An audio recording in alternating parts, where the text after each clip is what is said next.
இன்று நாம தமிழ்நாட்டில் விவசாயிகளை ஆதரிக்க வடிவமைக்கப்பட்ட சான்றளிக்கப்பட்ட விதைகள் உற்பத்தி திட்டம் பற்றி பேச போகிறோம்.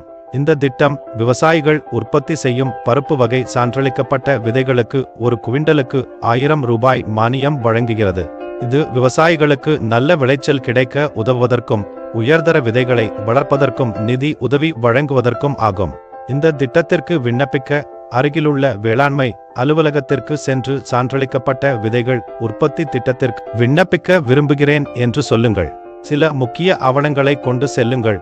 ஆதார் கார்டு போன்ற உங்களின் அடையாளத்தை நிரூபிக்கும் ஆவணங்கள், நீங்கள் நிலத்தை சொந்தமாக வைத்திருக்கிறீர்கள் அல்லது வாடகைக்கு எடுத்திருக்கிறீர்கள் என்பதை காட்டும் ஆவணங்கள், நீங்கள் சான்றளிக்கப்பட்ட விதைகள் உற்பத்தி செய்கிறீர்கள் என்பதை நிரூபிக்கும் சான்றிதழ் மற்றும் உங்கள் வங்கி கணக்கு விவரங்கள்.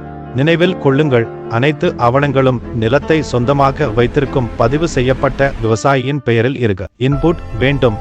இந்த ஆவணங்களை இந்த செயலியில் அப்பாஸ்ட்ரஃபி தேவையான ஆவணங்கள் அப்பாஸ்ட்ரஃபி தாவலில் காணலாம். தேவையான விவரங்களுடன் விண்ணப்ப படிவத்தை நிரப்புங்கள். அலுவலகத்தில் உள்ள வேளாண்மை அலுவலர் உங்களுக்கு செயல்முறையை வழிநடத்துவார். இந்த விண்ணப்ப செயல்முறையை நீங்கள் நவிகேட் செய்ய உதவுகிறது என்று நாங்கள் நம்புகிறோம்.